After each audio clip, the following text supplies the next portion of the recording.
ಮೇಕೆ ಆಕಸ್ಮಿಕವಾಗಿ ಸತ್ತರೆ ಸೂಕ್ತ ಪರಿಹಾರ ದೊರೆಯಲಿದ್ದು ರೈತರಿಗೆ ಹೆಚ್ಚಿನ ಆದಾಯ ತರುವ ಕುರಿ ಸಾಕಾಣಿಕೆಗೆ ಹೆಚ್ಚಿನ ಒತ್ತು ನೀಡಬೇಕು ಎಂದು ಶಾಸಕಿ ಕೆ ಪೂರ್ಣಿಮಾ ಶ್ರೀನಿವಾಸ್ ಹೇಳಿದರು. ಚಿತ್ರದುರ್ಗ ಜಿಲ್ಲೆಯ ಹಿರಿಯೂರು ತಾಲೂಕಿನ ಐಮಂಗಳ ಹೋಬಳಿಯ ಕಳವಿಭಾಗಿ ಪ್ರಾಥಮಿಕ ಕೃಷಿ ಪತ್ತಿನ ಸಹಕಾರ ಸಂಘ ಯರಬಳ್ಳಿ ಗ್ರಾಮದಲ್ಲಿ ಏರ್ಪಡಿಸಿದ್ದ 69ನೇ ಸಹಕಾರ ಸಪ್ತಾಹ ಕಾರ್ಯಕ್ರಮವನ್ನು ಶಾಸಕಿ ಕೆ ಪೂರ್ಣಿಮಾ ಶ್ರೀನಿವಾಸ್ ರವರು ಉದ್ಘಾಟಿಸಿ ಮಾತನಾಡಿದರು. ಈ ಮೊದಲು ಕುರಿ ಸತ್ತರೆ ಯಾವುದೇ ರೀತಿಯ ಪರಿಹಾರ ದೊರೆಯುತ್ತಿರಲಿಲ್ಲ.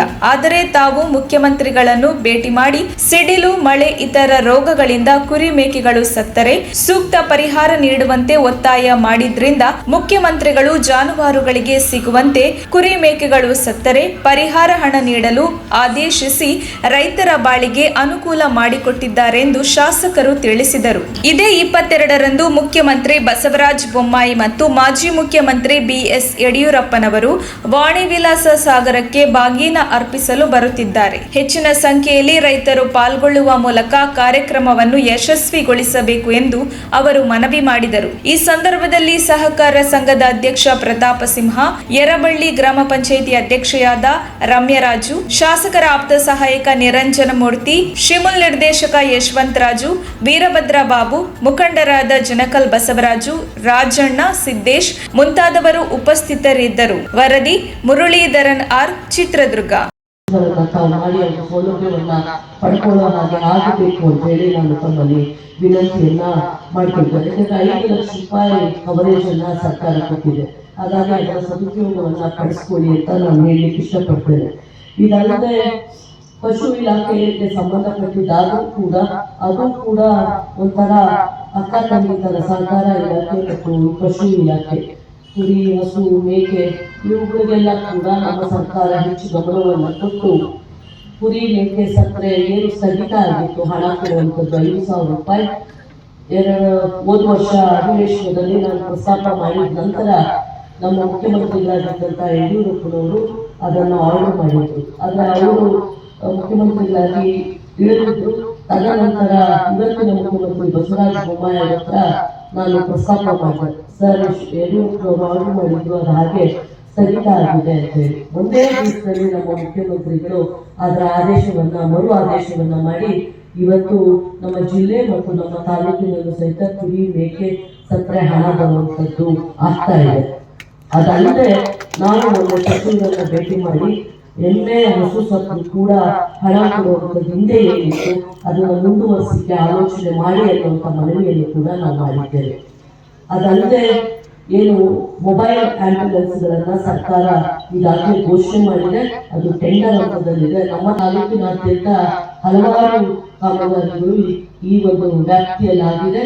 ಅದನ್ನು ನಾನು ಇಲ್ಲಿ ಪ್ರಸ್ತಾಪ ಮಾಡಲಿಕ್ಕೆ ಹೋಗೋದಿಲ್ಲ. ಆದರೂ ಬದ್ಧತೆಯಿಂದ ನೀರಾವರಿ, ಶಿಕ್ಷಣ, ಆರೋಗ್ಯಕ್ಕೆ ಹೆಚ್ಚು ಗಮನವನ್ನು ಈ ಕ್ಷೇತ್ರದಲ್ಲಿ ಕಳೆದ 4 ವರ್ಷಗಳಿಂದ ಕೊಡ್ತಾ ಬಂದಿದ್ದೇನೆ. 22ನೇ ತಾರೀಕು ಮಂಗಳವಾರ ನಮ್ಮ ಮುಖ್ಯಮಂತ್ರಿಗಳು ಮತ್ತು ನಮ್ಮ ಮಾಜಿ ಮುಖ್ಯಮಂತ್ರಿಗಳು, ನಮ್ಮ ನಾಯಕರಾದಂಥ ಯಡಿಯೂರಪ್ಪನವರು ಕೂಡ ವಿವಿ ಸಾಗರದ ಜಲಾಶಯಕ್ಕೆ ಬಾಗಿನ ಅರ್ಪಿಸಲಿಕ್ಕೆ ಬರ್ತಾ ಇದ್ದಾರೆ. ಇದು ಯಾವುದೇ ಒಂದು ಪಕ್ಷಕ್ಕೆ ಸೀಮಿತ ಆಗಿದ್ದಲ್ಲ. ವಿವಿ ಸಾಗರ ಜಲಾಶಯ ನಮ್ಮ ಜಿಲ್ಲೆ, ನಮ್ಮ ತಾಲೂಕಿನ ಜೀವನಾಡಿ. ಹಾಗಾಗಿ ಆ ಕಾರ್ಯಕ್ರಮದಲ್ಲಿ ತಾವೆಲ್ಲರೂ ಕೂಡ ಭಾಗವಹಿಸಬೇಕು ಅಂತ ಹೇಳಿ ನಾನು ತಮ್ಮಲ್ಲೆಲ್ಲ ವಿನಂತಿಯನ್ನ ಮಾಡ್ಕೊಳ್ತೇನೆ. ಅದರಲ್ಲಿ ವಿಶೇಷವಾಗಿ ರೈತರನ್ನ ಉದ್ದೇಶಿಸಿ ಮುಖ್ಯಮಂತ್ರಿಗಳು ಮಾತಾಡಬೇಕು ಅನ್ನುವಂಥ ಇಚ್ಛೆಯನ್ನು ವ್ಯಕ್ತಪಡಿಸಿದ್ದಾರೆ. ಭದ್ರಾ ಯೋಜನೆ ಇನ್ನು ಕೆಲವೇ ದಿನಗಳಲ್ಲಿ ರಾಷ್ಟ್ರೀಯ ಯೋಜನೆಯಾಗಿ ಕೂಡ ಇನ್ನು ಸದ್ಯದಲ್ಲಿ ಸ್ವಲ್ಪನೇ ತಿಂಗಳುಗಳಲ್ಲಿ ಅದು ಅನೌನ್ಸ್ ಕೂಡ ಆಗುತ್ತೆ. ಫೈನಲ್ ಕ್ಯಾಬಿನೆಟ್ ಅಲ್ಲಿ ಅಪ್ರೂವ್ ಆಗಬೇಕಾಗಿದೆ. ಹಾಗಾಗಿ ಆ ಕಾರ್ಯಕ್ರಮಕ್ಕೆ ತಾವೆಲ್ಲ ಭಾಗವಹಿಸಬೇಕು ಅಂತ ವಿನಂತಿಸ್ಕೊಳ್ತೇನೆ. ಮತ್ತು ತಾಲೂಕಿನಲ್ಲಿ ಈಗಾಗಲೇ ಡಿಪೋ 6 ಕೋಟಿ ರೂಪಾಯಿ ಸ್ಯಾಂಕ್ಷನ್ ಆಗಿ ನಾವು ಕೆಲಸವನ್ನ ಶುರು ಮಾಡುವಂತದಲ್ಲಿದ್ದೇವೆ. 25 ಕೋಟಿ ರೂಪಾಯಿ ಆಸ್ಪತ್ರೆ ಕಾಮಗಾರಿ ನಡೀತಾ ಇದೆ.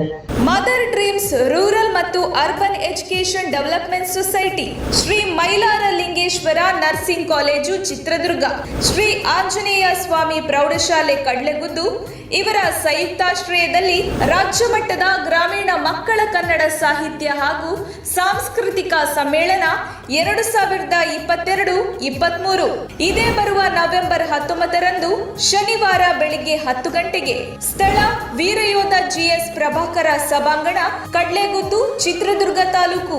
ಈ ಕಾರ್ಯಕ್ರಮದ ಸಂಪೂರ್ಣ ನೇರ ಪ್ರಸಾರವನ್ನ ನಮ್ಮ ತುಮಕೂರು ಮಾಧ್ಯಮದಲ್ಲಿ ಪ್ರಸಾರ ಮಾಡಲಾಗುವುದು. ತಪ್ಪದೇ ವೀಕ್ಷಿಸಿ. ನಮಸ್ತೆ, ನಾನು ಪ್ರಣನ್ಯ, ಜಿ ಕನ್ನಡ ವಾಹಿನಿಯ ಡ್ಯಾನ್ಸ್ ಕರ್ನಾಟಕ ಡ್ಯಾನ್ಸ್ ಸೀಸನ್ 6ರ ವಿಜೇತೆ. ನಾನು ಚಿತ್ರದುರ್ಗ ಕಡ್ಲೆಗುದ್ದು ಗ್ರಾಮದಲ್ಲಿ ನವೆಂಬರ್ 19ರಂದು ನಡೆಯುವ ರಾಜ್ಯ ಮಟ್ಟದ ಗ್ರಾಮೀಣ ಮಕ್ಕಳ ಸಾಹಿತ್ಯ ಹಾಗೂ ಸಾಂಸ್ಕೃತಿಕ ಸಮ್ಮೇಳನಕ್ಕೆ ನಾನು ಬರ್ತಾ ಇದ್ದೀನಿ. ನೀವು ಸಹ ಬರ್ತೀರಲ್ವಾ? Thank you. ನಿಮ್ಮ ಮೆಚ್ಚಿನ ನಮ್ಮ ತುಮಕೂರು ಮಾಧ್ಯಮ 1 ವರ್ಷ ಪೂರೈಸಿದ ಈ ಸಂದರ್ಭದಲ್ಲಿ ನಮ್ಮ ತುಮಕೂರು ಮಾಧ್ಯಮ ನಿಮಗೆ ಧನ್ಯವಾದಗಳನ್ನ ತಿಳಿಸುತ್ತದೆ ಮತ್ತು ನಿಮ್ಮ ಪ್ರೀತಿಗೆ ಸದಾ ಚಿರಋಣಿಯಾಗಿರುತ್ತದೆ. ನೀವು ನಮ್ಮ ಮೇಲೆ ಇಟ್ಟ ನಂಬಿಕೆಯನ್ನು ಉಳಿಸುವ ಪ್ರಾಮಾಣಿಕ ಪ್ರಯತ್ನವನ್ನ ನಮ್ಮ ತಂಡ ಖಂಡಿತವಾಗಿಯೂ ಮಾಡುತ್ತದೆ. ಗೆಲುವಿನ ಹಾದಿಯಲ್ಲಿ ಸದಾ ನಮ್ಮ ಜೊತೆಯಾಗಿರಿ. ನಮ್ಮ ಚಾನೆಲ್ ಅನ್ನು ಸಬ್ಸ್ಕ್ರೈಬ್ ಮಾಡಿ.